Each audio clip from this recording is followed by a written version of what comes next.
दोस्तों Delhi police constable 2020 का जमाना जा चुका है। अब जो बच्चे दिल्ली पुलिस 2020 में सक्सेसफुल हुए हैं, जिन्होंने सफलता प्राप्त की है, वो फाइनली अपनी ज्वाइनिंग ले चुके हैं। अब कुछ टाइम बाद उनकी वर्दी जो है वो पहनकर वो अपनी ड्यूटी पर भी जाने लग जाएंगे। अब बात यहाँ पर है उन बच्चों की जो 2020 के अंदर रह गए और उनकी आंखों में अब सपने हैं दिल्ली पुलिस कांस्टेबल 2022 या 23 का, जिन्हें आप बोल सकते हो, उन्हें क्रैक करने का। चलिए 2023 पर जाने से पहले आप मुझे ये बताइए, आप में से कितने ऐसे लोग हैं जो ये चाहते हैं कि वो जिस भी चीज के अंदर हाथ डालें वहां पर असफलता मिले। शायद आप में से कोई भी नहीं चाहता होगा, इवन मैं भी नहीं चाहता हूँ कि चाहे मैं एग्जाम्स की तैयारी करूं, चाहे मैं कोई और काम करूं, तो मैं असफल होकर लौटूं।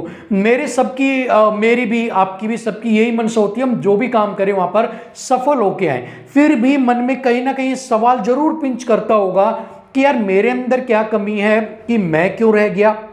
एक बच्चा सेम चीज के लिए सक्सेसफुल हो गया और मैं उसी चीज के लिए रह गया। शायद भगवान ने उसे कुछ अलग खूबी से नवाजा है या मेरे अंदर कुछ कमी छोड़ दी है। ठीक है, इस तरह के सवाल सभी के दिमाग में आते हैं। तो यहां पर उन सारे डाउट्स को आपको मैं क्लियर करने वाला हूं, एक कंप्लीट स्ट्रेटेजी बताने वाला हूं 2022 को लेकर, ताकि आप भी जो सक्सेस है उसका स्वाद चख सको। ठीक है, देखिए कोई भी चीज को आप जब स्टार्ट करते हो ना, तो सबसे ज्यादा जो मेन रोल होता है ना, वो होता है स्ट्रेटेजी का। ठीक है, आपकी सही मार्गदर्शन, सही जो गाइडेंस होता है उसका। ठीक है, देखिए काम करता है गधा भी और काम करता है घोड़ा भी।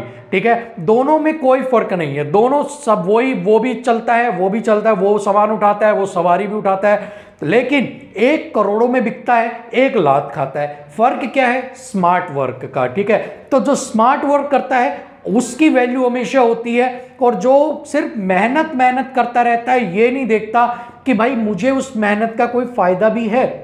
ठीक है, एग्जाम्पल लेते हैं, आपने पढ़ने लग रहे हो, आपका दिल्ली पुलिस के अंदर अगर मैं कहता हूं कि मान लो आपने मैथ्स का टॉपिक उठाया, और मैथ्स के अंदर मैं उठाता हूं आपका नंबर सिस्टम, और आपको पता है नंबर सिस्टम में सिर्फ आपको सिंप्लीफिकेशन के सवाल आते हैं, और आप पीएचडी लेवल की मेहनत कर रहे हो, तो क्या वो कहीं पर भी आपको लगता है कि वो लॉजिकल रहेगी या वर्थ है उस चीज को करना?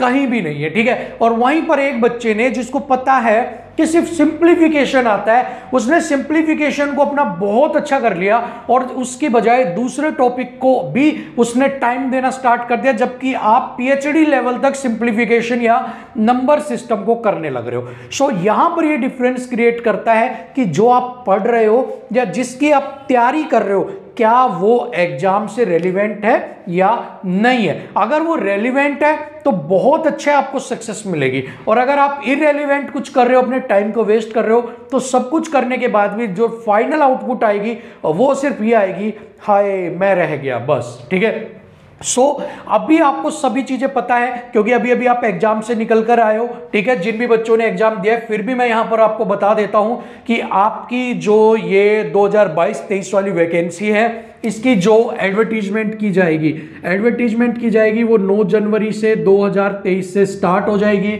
जो आपके फॉर्म निकलने जो एंड डेट होगी फॉर्म की, मीन्स ये फॉर्म आपके स्टार्ट हो जाएंगे, जो एंड डेट होगी आपकी वो 12 फेब 2023 होगी, और जो एग्जाम की डेट आपकी बताई गई है वो मई 2023 आपकी क्या होगी, एग्जाम की डेट होगी। ठीक है, सो यहां पर आपके पास अभी टाइम है मई तक का। ठीक है, सो आप मान सकते हो आपके पास अप्रोक्सीमेट, अगर ये मार्च है तो आपके पास 1 साल 1 महीना या 13 महीने का समय आपके पास है, और ये 13 महीने आपकी जिंदगी के बहुत खास महीने रहने वाले हैं, क्योंकि इन्हीं 13 महीनों के अंदर या तो आप वर्दी पहनेंगे या फिर आप वही अपने मन में अफसोस लिए बैठे रहेंगे। ठीक है, तो यहां पर अभी जो ये चीजें मैंने आपको बताई हैं, ये जस्ट ये है कि आपको एक बेस मिल जाए कि आपको तैयारी के लिए कितना टाइम है। अगर हम बात करते हैं एज की, ठीक है, साथ में अगर मैं एज की भी बात कर लूँ हाथ की हाथ ही,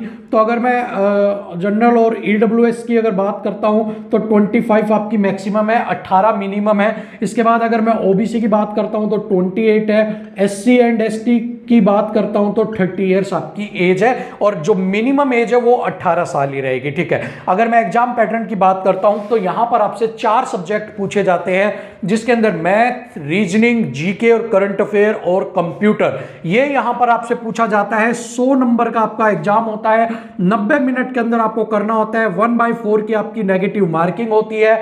अगर यहां पर मैं बात करता हूं मैथ्स की, ठीक है, अगर यहां पर मैंने मैथ्स की बात करता हूं तो 15 नंबर का आपसे मैथ्स पूछा जाता है। अगर मैं रीजनिंग की बात करता हूं तो 25 नंबर की आपसे पूछा जाता है। कंप्यूटर की अगर मैं बात करता हूं तो 10 नंबर की, और जीके और करंट अफेयर अगर आपसे किया जाए तो 50 नंबर का ये आपसे पूछा जाता है, ठीक है। सो ये सारी अप्रोच है आपकी। अब बात करते हैं कि आपका जो एग्जाम है वो कितने लेवल्स के ऊपर कंडक्ट होता है, कैसे क्या क्या प्रोसेस चलता है सिलेक्शन के लिए। तो यहां पर आपको सिलेक्शन लेने से पहले क्या होता है, सबसे पहले तो आपको फॉर्म फिल करना होता है, ठीक है। आपने फॉर्म फिल कर दिया, फॉर्म फिल करने के बाद आपको रिटर्न देना होता है, ठीक है। रिटर्न एग्जाम दे दिया, रिटर्न के बाद आपका फिजिकल होता है, ठीक है। फिजिकल के बाद आपका क्या होता है, मेडिकल, ठीक है भाई। फिजिकल के बाद आपका मेडिकल होता है, और मेडिकल के बाद आपका पुलिस वेरिफिकेशन वगैरह जो भी सारा प्रोसेस होने के बाद आपकी ज्वाइनिंग हो जाती है, ठीक है। लेकिन फिजिकल मेडिकल पर पहुंचने से पहले जो पहली सीढ़ी है वो है आपकी रिटर्न एग्जाम, ठीक है। क्योंकि return exam is the most important, जिसको आप कह सकते हो आपका बेस है।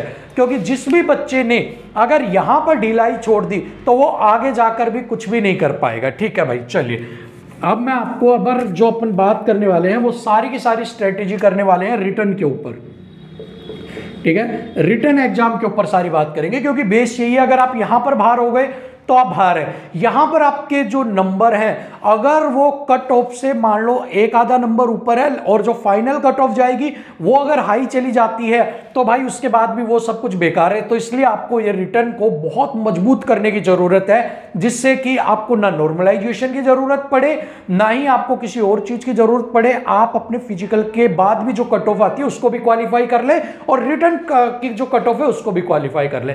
किसी भी एग्जाम को क्रैक करने के लिए 3 पिलर्स होते हैं। सबसे पहले मेन पिलर जो होते हैं वो 3 पिलर आपके माने गए हैं कि 3 स्तंभ है जो आपको एग्जाम क्रैक करवाने में आपकी मदद करते हैं। सबसे पहला जो स्तंभ होता है वो होता है सेल्फ मोटिवेशन या सेल्फ स्टडी, ठीक है। सेल्फ, इसके बाद जो दूसरा होता है वो होता है आपका टाइम टेबल, ठीक है भाई, टाइम टेबल। और जो तीसरा स्तंभ है वो आपका होता है मॉक टेस्ट, ठीक है, मॉक टेस्ट। अब यहां पर इन्हीं 3 पिलर्स को अगर आप स्मार्ट वे से यूज करते हैं, अगर आप इन तीनों पिलर्स को अपना आधार बनाकर तैयारी करते हैं, तो दिल्ली पुलिस कांस्टेबल 2022 बहुत बड़ी तोप नहीं है। आप इसको तमंचा समझ के भी फायर कर देंगे तो अभी आपका सिलेक्शन हो जाएगा, ठीक है। ये तोप उनके लिए है जो इन 3 पिलर्स में एक पिलर को भी ढीला छोड़ देते हैं। सबसे पहले बात करते हैं कि इन तीनों में से सबसे इंपॉर्टेंट क्या है, सबसे जरूरी क्या है। So the most important one is मेरी नजर में टाइम टेबल, उसके बाद सेल्फ स्टडी या स्टडी मटेरियल, और थर्ड वन इज आपका मॉक टेस्ट। तो टाइम टेबल यहां पर फर्स्ट है। देखिए मैं आपको एक बात बताता हूं, एग्जाम वो क्रैक नहीं करता जो एक दिन में 24 घंटे पढ़ता है। एग्जाम वो क्रैक करता है जो पूरा महीना या पूरा एग्जाम तक धीरे धीरे धीरे पढ़ता है, लेकिन लगातार पढ़ता रहता है। कंसिस्टेंसी जो होती है वो उसकी बरकरार रहती है। ऐसा बच्चा जो 10 दिन में एक दिन पढ़ता है पर 24 घंटे पढ़ता है, 10 दिन मौज लेता है, और एक बच्चा सिर्फ 2 घंटे पढ़ता है लेकिन 10 दिन लगातार पढ़ता है, वही एग्जाम को क्रैक करता है। So time table, always build your time table, क्योंकि time table is the backbone of the success, ठीक है। सो यहां पर आपको टाइम टेबल बनाना है कि मेरे 4 सब्जेक्ट है, किसको टाइम ज्यादा देना है, किसको कम देना है। अगर आपका मैथ्स वीक है तो आप मैथ्स को टाइम कितना देंगे, रीजनिंग को कितना देंगे, कंप्यूटर को कितना देंगे, आपका जो जीके जीएस है उसको कितना देंगे। यहां पर ये सारी चीजें आपको सेट करनी पड़ेंगी अपने टाइम टेबल के अकॉर्डिंग, पहली बात। दूसरी बात, आप क्या करते हो, किसी का भी टाइम टेबल उठा के फॉलो करने लग जाते हो कि मेरा उठा लिया और आपने फॉलो कर लिया, किसी और का उठाया आपने फॉलो कर लिया। लेकिन ऐसा बिल्कुल भी आप नहीं कीजिएगा। क्यों? क्योंकि जिसने भी ये टाइम टेबल बनाया, मैंने बनाया है, मैंने मेरी सहूलियत से बनाया कि मैं सुबह 7 बजे उठता हूं, ठीक है, 9 बजे तक नहाता धोता हूं, उसके बाद पढ़ता हूं। हो सकता है आप 4 बजे सुबह उठते हैं, लेकिन आपने मेरे टाइम टेबल की वजह से 4 से 7 का जो समय है वो 9 बजे तक का जो समय वो खराब कर दिया, ठीक है। सो टाइम टेबल ऑलवेज आपको अपने अकॉर्डिंग बनाना है और उसमें बराबर वेटेज सभी सब्जेक्ट्स को देनी है। अब देखो जीए और जीएस है, यहां पर ठीक है। जो आपकी जीके है वो 50 नंबर की आएगी। अब आपको पता है जीके का फील्ड बहुत बड़ा है, ठीक है, कोई कहीं से कुछ भी पूछ सकता है, ठीक है, अथाह सागर है, समुंदर है, गोते मारने वाला चाहिए कितना भी मार ले, ठीक है। सो यहां पर आपको क्या चाहिए कि आपको अपने सेल्फ मेड नोट्स चाहिए, या फिर आप किसी भी एक करंट अफेयर शो को ज्वाइन कर सकते हैं, न्यूज़पेपर रीडिंग कर सकते हैं, या फिर जो आपके जीके हैं जिसको आप स्टैटिक जीके जो भी आपकी है उसके लिए आप लुसेंट पढ़ सकते हो। एसएससी का जो एग्जाम है दिल्ली पुलिस का वो लुसेंट से बाहर नहीं जाता, ठीक है। एक साल के अंदर अगर आप लुसेंट को पढ़ते भी रहेंगे, याद कुछ भी नहीं करना, उसको पढ़ते भी रहेंगे, और अगर 2 महीने में भी आप कंप्लीट कर देते हो तो एक साल में आप 6 बार उसको कंप्लीट कर चुके होगे, लुसेंट को 6 बार, याद रखिएगा। और 6 बार पढ़ी हुई चीज आप कभी नहीं भूल सकते। तो सिर्फ आपको हैबिट डालनी है पढ़ने की, कि आप रात को पढ़ रहे हो, आपके बेड टाइम पर पढ़ रहे हो, बस उसी से ही आपकी तैयारी होगी, ठीक है। मैथ्स की आपको तैयारी करनी है, रीजनिंग को करनी है, कंप्यूटर की करनी है, तो सभी का एक टाइम टेबल होना चाहिए, ठीक है। तो उसके बाद बात करते हैं सेल्फ स्टडी। आपको अपने अंदर एक मोटिवेशन होना चाहिए। कोई आपको पढ़ा नहीं सकता जब तक आपके खुद के सीने में आग नहीं है, ठीक है ना।